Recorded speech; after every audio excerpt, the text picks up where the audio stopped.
Alright, so today's video I have a bizarre looking pair of Nike Air Maxes that nobody seems to be talking about. I saw these at the Nike outlets and I was kind of intrigued, so I bought a pair of them.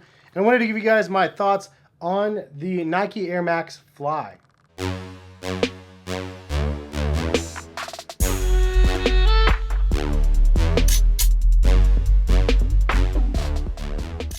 What is going on, guys? Hess here, CollectiveKicks.com. If you guys do want to shop this week's top sneaker deals that I've curated for you, check the link in the description and happy shopping. As well as if you guys want to buy a pair of these. There's a really bizarre looking pair of Nike Air Maxes, and I wanted to show you guys this model. It's not new. It came out in February, I believe, but it's new to me because I passed by it enough times, finally saw it on sale for like 50 bucks or $45, and decided to pull the trigger. Retail is $100, and I will say that they do fit true to size. I'm a 9.5 and these ones fit me just fine. I wore these for 2 days and just wanted to see how comfortable they were, or if I even noticed them on my feet because of the weird, crazy air bubble on the back. And I'll say right from the beginning, it looks really crazy and weird, but you honestly don't feel it. Like, for some reason, I don't feel this crazy air. It looks like you would, but the way the columns are stacked together, it's basically just not something you feel on your feet. It's a big air unit, but there's not a lot of feeling on the cushioning in general. So Nike React is really soft and also responsive, but it's definitely soft and you can push in and it's squishy. You don't get that crazy squishy feeling with these shoes. It does feel pretty firm, but it doesn't feel firm like rubber. I mean, it's really lightweight. It almost feels like, I hate to say it, but generic on feet. But at the same time, it's not uncomfortable. Like, it's so unnoticeable that it's comfortable, if you will. Like, I don't put these on and go, oh my gosh, they're like amazing, like the Pegasus Turbo. One of my favorite shoes of the year, Pegasus Turbo 2. As soon as you put those on feet, they're like, holy moly, like super comfortable, super squished on your feet. These, you put them on and you're like, cool, I'm wearing shoes, but you don't really feel anything. It's not any proprietary foam, it's just Phylon, it seems like, and then this weird Nike Air window on the back. So it's just not felt, and because of that, I know they call it Nike Air. It's a knockdown model, meaning it's not like a flagship or anything like that, which is why it retails at $100. But overall, it's not comfortable, but it's not uncomfortable, if you will. So I mean, I didn't mind it. After the first day, it was like I came home, took them off. My feet didn't hurt or anything like that. Like Jordan Retros, I wear those. My feet are killing me by the end of the day. Complex Con, I wore only Jordan Retros. It was just murder on my feet.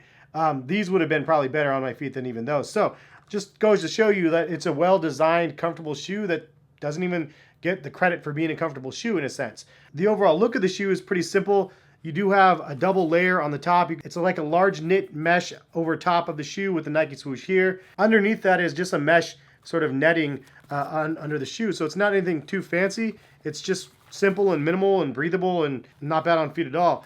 You do have an interesting little wrap right here. It does split on the side, but as you can see, it just wraps down the bottom. So it's like a tongue, but also something that is not. So interesting, but comfortable, and it fits just well. Around the upper, there is like a hyperfused material that comes around to the back, gives it a little bit of heel stability. Not a lot, it's pretty flimsy as you can see, but nonetheless, it is hyperfused there. And then you do get a pull tab on the back with air on the back.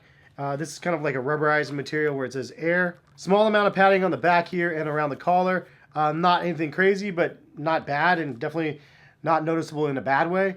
But that's pretty much it for the upper. It's pretty simple. You do get a little bit of reinforcement here on the toe underneath, and that's kind of it. It's just very, very simple. And then you have that like Phylon midsole that comes up and around the air unit in the back. Inside the air unit, it's interesting. It kind of looks like a soccer cleat. How the columns come down, and you can see there's like 4 of them or so inside there. And then the back section here sticks down and out a little bit, so kind of has an interesting shape to it. A lot of people saw these and thought instantly that they reminded them of a different shoe. This shoe specifically, and it kind of does look like the shoe, like the overall shape of the shoe has that same sort of vibe because laceless sort of look here, and then, I don't know, it just looks kind of familiar. But it's obviously not. This is a $350 shoe. The Hyper Adapts that has the self-lacing on here when you push the buttons and stuff. I guess they have some sort of similarities, but obviously these ones are a little bit different with the air unit on the back. All in all, I have to say, like, for $100, it's not a terrible shoe. Not the best shoe that you can buy, considering you can get the Pegasus Turbos for $100 or less, depending. Sometimes I put them on sale as low as $90, which was amazing to see.